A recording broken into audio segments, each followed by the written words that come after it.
Welcome to DIY Mike, where I show you how to do things to save you money by not bringing a contractor into the deal.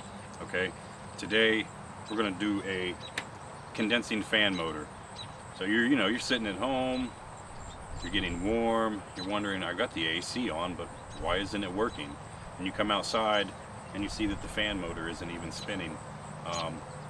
So I'm going to show you guys how to replace that and save several $100s by not having someone else do it. Some things you'll need to do this: a drill or a hand nut driver.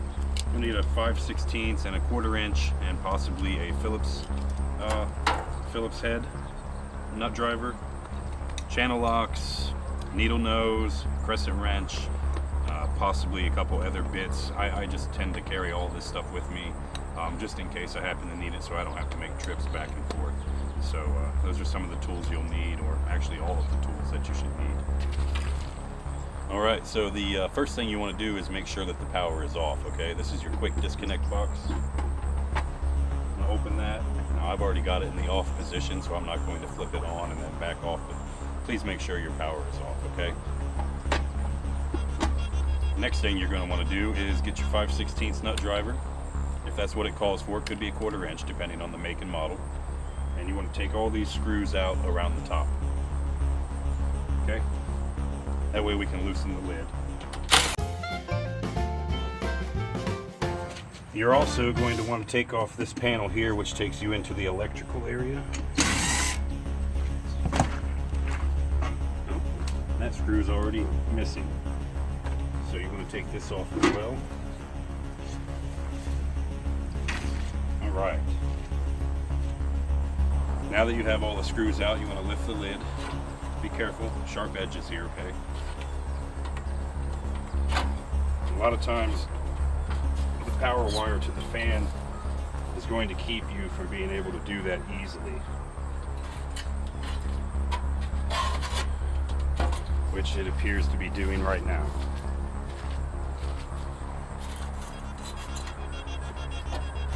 So you'll want to determine which wires are actually going to the fan, which in this case it's going to be those three. So they're brown, yellow, and black, and they're going to come through the electrical panel right down here. Right, you're going to want to trace those back and disconnect them. Yellow, brown, and black. Before you disconnect these, actually, I want you to take note of their locations. Okay, the brown wire right here is going to a post on the capacitor that is labeled as fan. And you want to make sure that you return that to the same spot on the new motor. Okay? Disconnect that one. Got the brown wire off. Now, as we're tracing yellow wire to the motor, you're going to find that it goes to what's called the common post on the capacitor here. It's also labeled with a C. Alright, you want to remove that with your needle nose. Careful not to touch the capacitor posts at all. Okay. Yellow wire out. Now that is a line wire. Right. You want to trace the black one, which is typically going to land itself on the contactor here. This is called a contactor. You can see that it's right here on the top of the contactor. So we're going to want to remove that. Okay. So here you have all of the wires that go to your fan motor all disconnected. Now, while universal fans are cheaper, they can be a little bit more difficult to wire for someone that doesn't understand how the wiring works or understands how to read a wiring diagram. So I would recommend getting an OEM motor or original equipment motor. Okay? And here's why. I'm going to show you.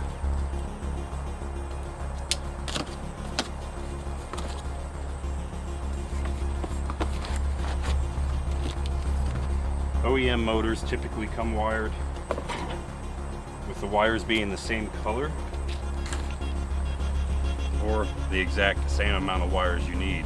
If you get a universal motor, you're gonna have like 6, 8 wires, and you may not know where some of them end up going. Okay, it's very important to read the wiring diagram on here and compare it with the one on the motor. So this says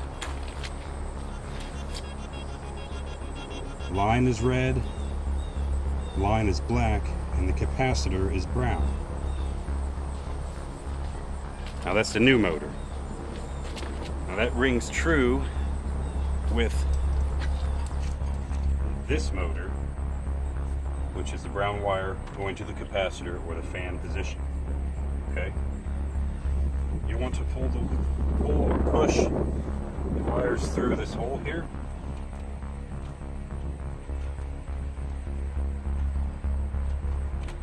There we go, all on the inside. Once you get the wires pulled through, I'm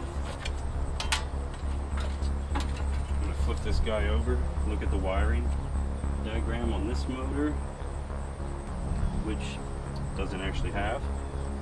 Alright. So you want to get this off of here. This is to protect the wires from hitting the fan blade. Just wiggle that out.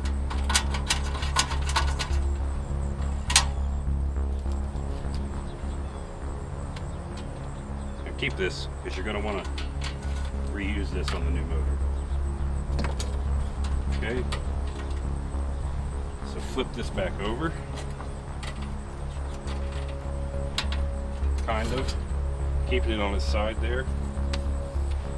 Now you've got a couple screws here, bolts that hold this lid, the fan motor to the lid. You want to use a crescent wrench or channel locks to get these off of here, and you want to be careful. If you bend them, a lot of times these bolts will snap and then these nuts are unusable. And you can always get replacement nuts at the hardware store, and it doesn't matter if it's the exact same type of nut style as long as it's the proper size to fit the screw, okay?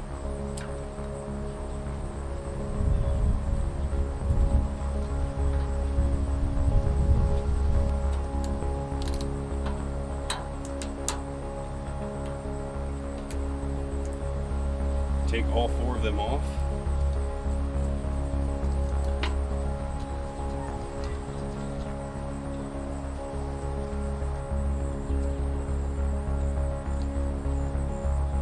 And there we go, we have fan motor separation.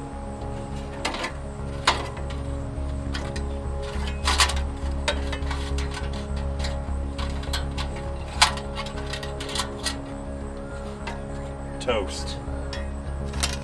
Now, place this lid upside down, kind of off center. Make sure you align the wiring port with the hole here that the wires are going to need to go through. You've got these 4 screws here. They go back into the holes. You don't need to worry about the wires right now, but you want to take your nuts here. The reason I had this off center, so you can reach under and get these nuts started onto the posts. There's 1. There's 2. There's 3. 3 is good enough to get it to flip over. It'll hold the motor in place, at which point you can then put the 4th one on. And then you want to tighten them.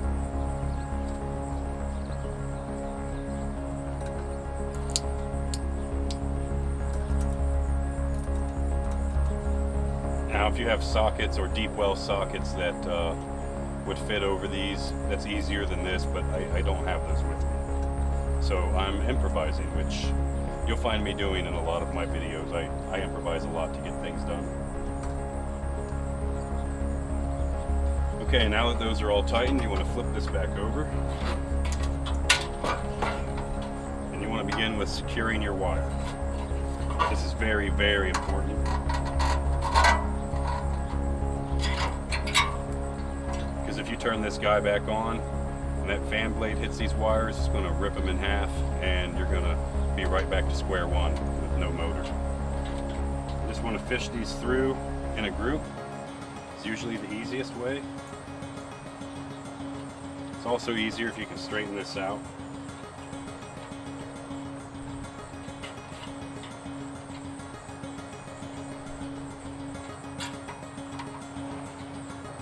Well, let's try one at a time, because that didn't seem to work out at this time in my favor.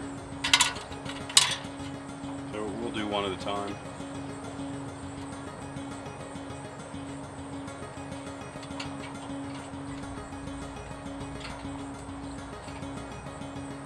These other two I should be able to do together. I think the three just was too tight for this conduit.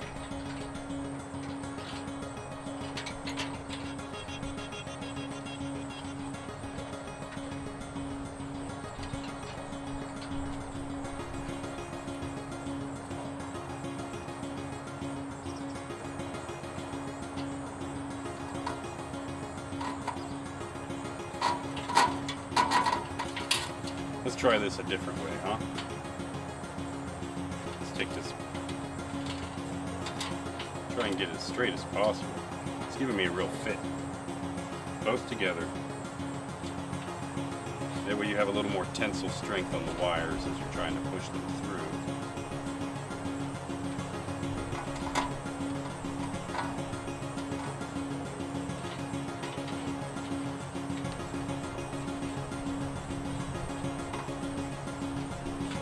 Almost there.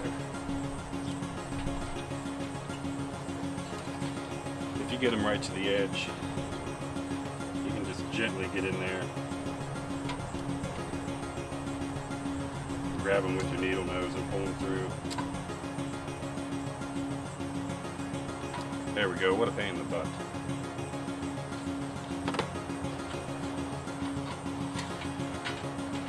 Alright, so get these all the way through. Pull the wires through the hole here in the lid. Once you've got the wires pulled through,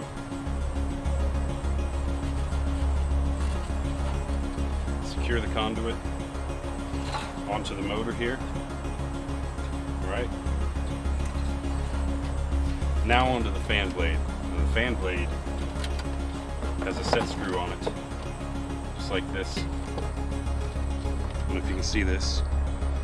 Okay, that goes away from the motor. So we'll get your new fan blade.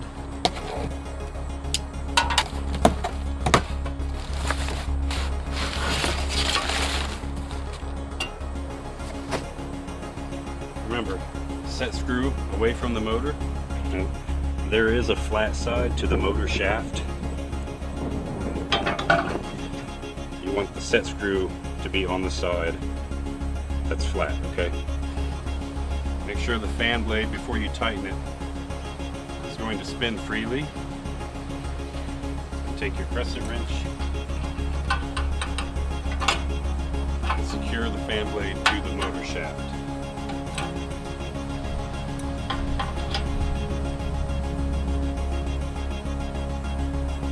Get it good and snug, but don't crank it on. Cranking it on is not necessary. So here comes the fun part, is getting these wires back through the hole down here. Pull it up a little bit, make sure the wires are on the side that you need it on to pull it back through.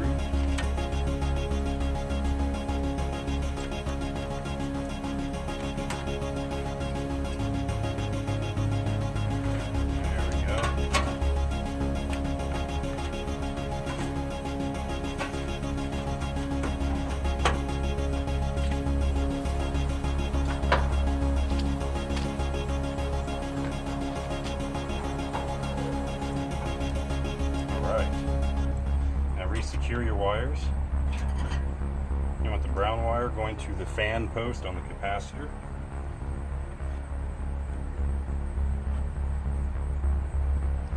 And again, the capacitor says fan next to the fan post. All right, connect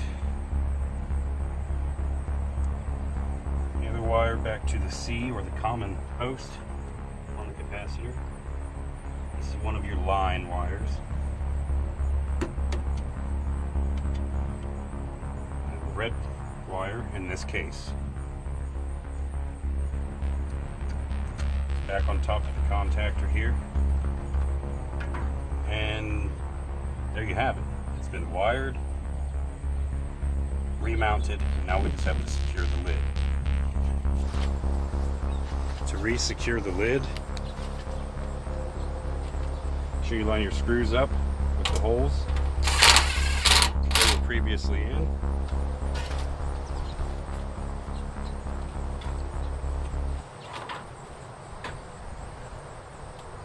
Sometimes this can be a little tricky.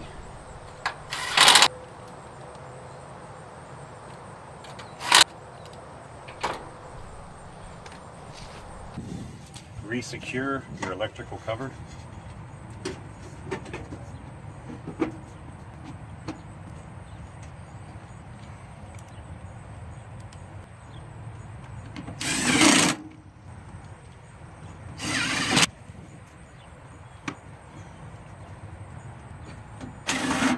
And you're all set.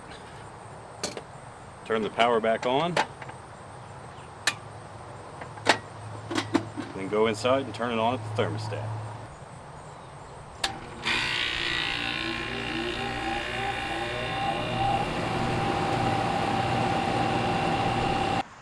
Alright, now that's all done. You guys know how to change out your AC condensing fan motor. But I want to give you two more pointers here. These are very important, okay? Always replace your capacitor when replacing a motor. Anytime you're replacing an electrical motor on an appliance, you want to replace the capacitor if there is one available to do so. You want to replace it with the exact same size of capacitor, and that would be the microfarad rating. And you can purchase those online at many different places.